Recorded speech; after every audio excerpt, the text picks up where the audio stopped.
Looking from the high balcony over my city, I could see the thousands that dwelt within going about their day. Merchants and traders with wagons laden with goods, nobles and their entourages, bands of warriors fresh from patrol, all moved to their destination with purpose. Glancing at the walls of the city and the host of tunnels and other passages that dotted them, I noted with no small amount of pride that each was under guard and operating as they had been drilled to do. The deeps had always been at war, with the surface, with others within the deeps, and with those things that dwell in the underdeep. And this had been how things have been for time uncounted. War and the culling of the weak by those of strength. This was changing, slowly, and it had been at centuries by this point. It had all started with the enlightenment of Emma Skychild, a hero not only of her deep city, but of the very realms, or so it said.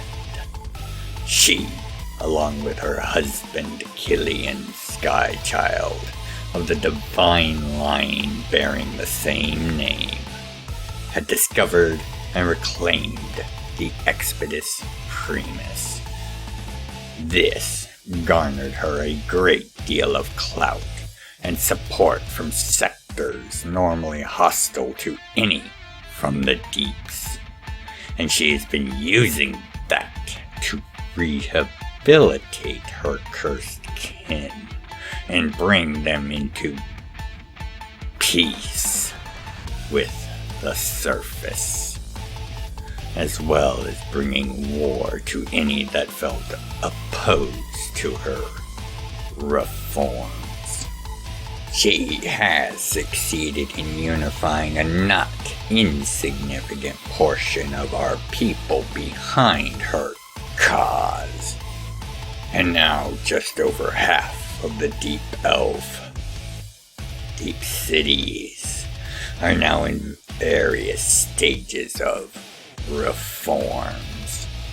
She is finding far less success outside the metropoli of the deep elves, with the lords of the other powers seeing this as the clear provocation from the surface and their gods into the affairs of the deep that it is, offering significant resistance to her efforts within their own territories.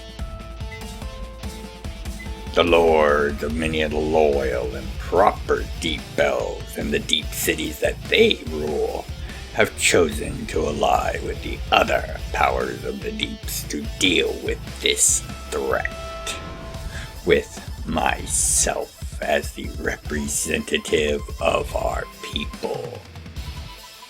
My recent ascent to the heights of power is a direct affirmation of my actions and wisdom in countering this threat locally once I had attained the throne of my undercity, Underpole.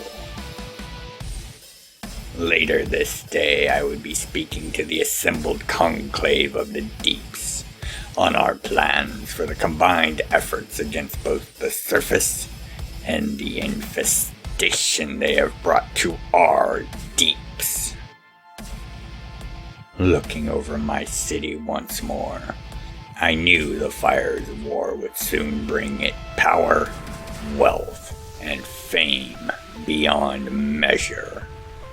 And, if I played my cards right, the title of capital and official seat of power of the deeps, council seat included. By the 9 and 4, welcome back to the library. I am the recorder, and today we are looking under the surface in this brief introduction to the deeps of Jam'mar, and the nature of who and what resides where the sun does not shine. Perceptive patrons and regular visitors will already be aware that this is just going to be a quick peek at the subject of the deeps, and entries going into further detail on specific subjects will come in future. Let us begin with a quick explanation of what the deeps are exactly. While there are cave dwellers all across the world and the dwarves themselves are subterranean masters par excellence, none of them tend to dig so deep as to reach the deeps, and if they should, such passages are under the heaviest of guard. The deep's beginnings are some 4 miles or deeper below the surface, often assumed to roughly be even with the ocean's floor. This is not exactly true consistently, but is a fair approximation of where the deeps is commonly accepted to begin. This allows for the continental shelves and the resources they contained to be harvested and dug into by those on the surface without bringing them into contact and eventual conflict with the deeps. However, this does not mean that adventurers, or raiders, depending on one's perspective, don't make the trip from one side, surface or deeps, to the other to seek riches or glory, as they do, with some regularity.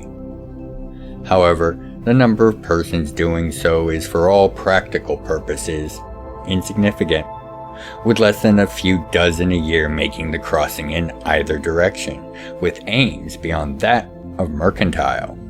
Traders and merchants, however, have a brisk business in supplying both sides with luxuries found only from the other, and to serve as a basis for all that is known about either side by the other.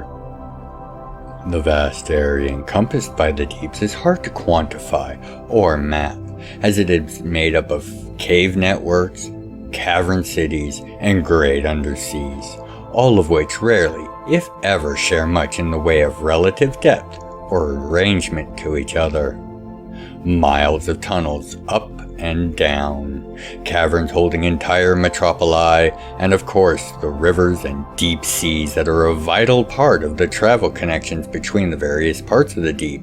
All of these stretch over an area of some 200 or 300 miles of depth below the beginning of the deeps, ensuring that the number of individuals, governments, and power blocks contained under the surface surely outnumber and outpower their sun-kissed counterparts. Only the internal conflicts between the blocks and the deep cities, along with the battles against the underdeep and the nightmarish entities that constantly try to escape its confines, keep the surface from feeling the full brunt of these forces lying so far beneath their feet. Despite occasional forays, both sides have seemed content to allow the other to exist without major conflict. With the current shift of many of the deep elves towards reconciliation with their surface cousins, this may not be the case for much longer. Only time shall see how this plays out. Beyond the deep folk of the dwarves and elves, cursed and fled to the deeps after the slaying of Vansing, having been punished for their acts of betrayal during the reign. There are a number of races that call the deep their home. Unfortunately, many of them are all but unknown to the scholars of the surface, as are the large number of flora and fauna contained within those dark depths. From mind-breaking slavers to flowers that grant you eternal bliss as they slowly consume you, the deeps are home to as many fantastic creatures, most matched in their exotic natures only by their unrepentant cruelty and selfishness. You see, unlike the surface, the deeps never knew the generosity of the elder races. This lack of knowledge and technology ensured the deeps both in culture and in act, became a place of constant conflict over resources and territory, with no reason to attempt a peaceful path. Therefore, the Deeps are home to entire nations of vastly differing magical, technological, and cultural levels, specializations, and theory. Only the coming of the Cursed Folk saw any major shift in this, with their knowledge of the basics of Crystech. This knowledge saw those cities that welcomed these surface rejects grow vastly in many ways, before falling under the sway and eventual control of those same rejects.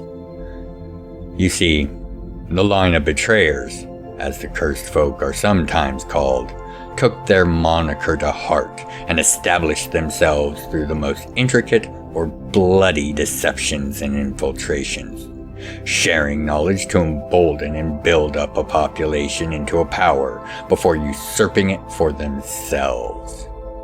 Often, they would take power to the joy of the citizens and lesser lords, with only the highest of circles knowing full well the extent of the bloodshed to make it happen. Along with their knowledge of Crystech, the Cursed Folk also brought many other pieces of knowledge from the surface that saw the slow, if inexorable rise of the living standards across the civil parts of the Deep. Things such as plumbing have seen the reduction of disease and plague, while techniques in agriculture first mastered at Mount Hope saw the available amounts of foodstuff in the Deeps rise greatly, further strengthening their position as well as the greater Deeps at the same time. Of course, for centuries after their arrival and establishment, they, or their secrets, were the focus of many wars, raids, kidnappings, and assassinations. These still occasionally occur to this day, as there are always new factions looking to steal an advantage over their local foes, as well as those that wish to deny such knowledge to their adversaries.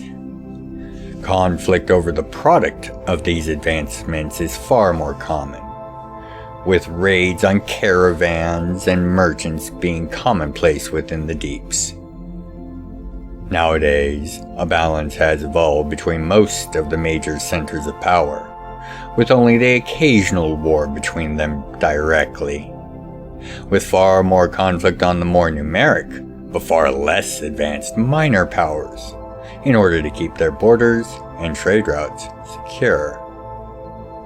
Unfortunately, due to the bulk of the Deep's active hostility to any from the surface, it is mostly through the Cursed Folk that we get our knowledge of the Deeps.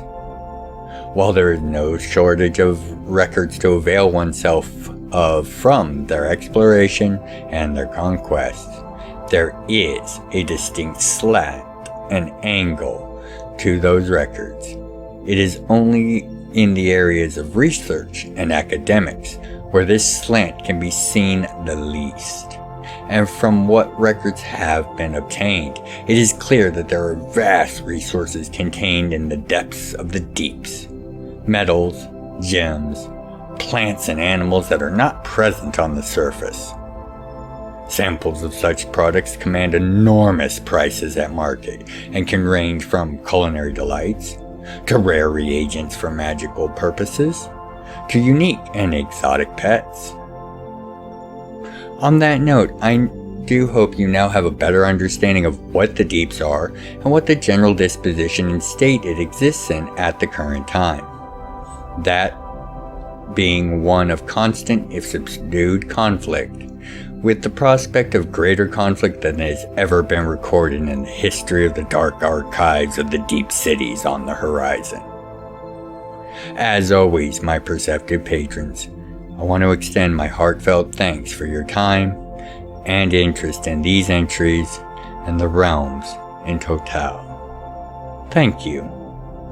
Now, until you next find your way to the library for another entry by the 9 and 4, be well, take care of yourselves, and each other. As I turned to the conclave from the floating images of targets, goals, and the required forces for each, I saw with glee I had the attention of all.